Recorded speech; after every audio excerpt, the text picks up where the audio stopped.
নির্বাচনের প্রয়োজনে রাজনৈতিক দল হিসেবে আমাদেরকে বিভিন্ন কথা বলতে হয়, এগুলো আমরা বলি। কিন্তু এই বিচারের দাবিতে, লীগ নিষিদ্ধের দাবিতে আমরা কেউ কম্প্রোমাইজ করতে চাই না। এই সরকার তাহলে বিচার করছে না কেন? এই জুলাইয়ের জন্য সম্মুখ সারির যোদ্ধা কিন্তু তারাই, উপদেষ্টারা নয়। এই সরকার যদি জুলাই গণহত্যার বিচার না করে যায় তাহলে এই হত্যাকাণ্ডের বিচার কোনোদিনই হবে না। তারা চাচ্ছে পরবর্তী নির্বাচিত সরকারের কাঁধে এই বিচারটা দিয়ে যেতে। এইটাই যদি তোমরা চাও তাহলে তোমরা এতদিন উপদেষ্টা হয়ে বসে আছো কেন? তোমরা ভিআইপি প্রোটোকল নিচ্ছ কেন? নাম্বার 2, আপনাদের কাছে আরেকটা জানাতে চাই। আপনারা জানেন যে আমরা জনগণের প্রতিক্রিয়া গেছি, রাজনৈতিক দল বিএনপি, জামাত ইসলামী, এনসিপি, খেলাফত মজলিস, ইসলামী আন্দোলন থেকে শুরু করে এই বাংলাদেশের জুলাইয়ের অংশীদার প্রত্যেকটা রাজনৈতিক দলের কাছে আমরা 2 দিনে গেছি। প্রত্যেকটা রাজনৈতিক দল আমাদেরকে বলেছে নির্বাচনের প্রয়োজনে রাজনৈতিক দল হিসেবে আমাদেরকে বিভিন্ন কথা বলতে হয়, এগুলো আমরা বলি। কিন্তু এই বিচারের দাবিতে, লীগ নিষিদ্ধের দাবিতে আমরা কেউ কম্প্রোমাইজ করতে চাই না। এই সরকার তাহলে বিচার করছে না কেন? সুতরাং অতি দ্রুত সরকারকে অবস্থান গ্রহণ করতে হবে। আপনাদেরকে একটা কথা জানাই, পিলখানা হত্যাকাণ্ড নিয়ে যেটা হয়েছে, অনেক কথার পরে একটা কমিশন করা হয়েছে পিলখানা গণতদন্ত নিয়ে।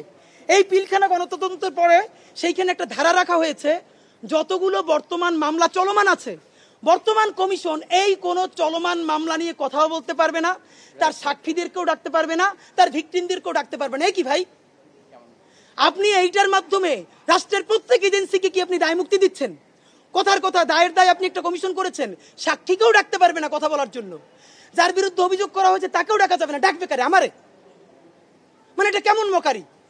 জানা গেছে তাপসের গাড়িতে পর্যন্ত একজন সেনাবাহিনীর অফিসার পিলখানা, তার স্ত্রী আমাদের সাথে কথা বলেছে, তাপসের গাড়িতে তাকে উঠিয়ে গুম করা হয়েছে। এইটার সাথে সেনাবাহিনীর তৎকালীন একটা অংশ জড়িত ছিল। তাহলে তাদেরকে দায় মুক্তি দেওয়া কি আমাদের এই সরকারের দায়িত্ব? পারলে বিচার করেন, না পারলে সংবাদ সম্মেলন করে বলেন অমুক অমুকে বিচারে বাধা দেয়, দেশ ছেড়ে চলে যায়, আল্লাহ হাফেজ। কিন্তু করতেটা চান কি, এইটা আমাদেরকে ক্লিয়ার করেন। নাম্বার 2, শাপলা নিয়ে সব থেকে ভয়ানক কথাবার্তা। আমাদের প্রচুর মানুষ কথা বলার কারণে অন্তত পিলখানা নিয়ে একটা নামকাওয়াস্তে কমিশন হলেও হয়েছে। ভাই, পিলখানায় শহীদ হয়েছে দেশপ্রেমিক সেনাবাহিনী, তবুও তারা কিন্তু এলিট, আরবান। এই আরবান এবং এলিট ধনী লোক বলেই কি তাদেরকে বুঝ দেওয়ার জন্য একটা কমিশন হলো? আর হেফাজতে যারা এসেছে কওমি মাদ্রাসার গ্রাম থেকে আসা একটা কিশোর, গরিব বলেই কোন নামে এখন পর্যন্ত একটা কমিশন করলে এই সরকারের ইজ্জত যায়?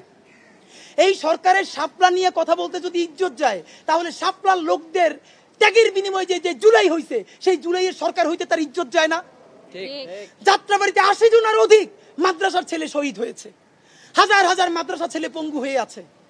তাদেরকে কথা বলতে, তাদের রক্তে আপনার সরকার হইতে ইজ্জত যায় না? অতি দ্রুত শাপলা গণহত্যা নিয়ে তদন্ত কমিশন করতে হবে।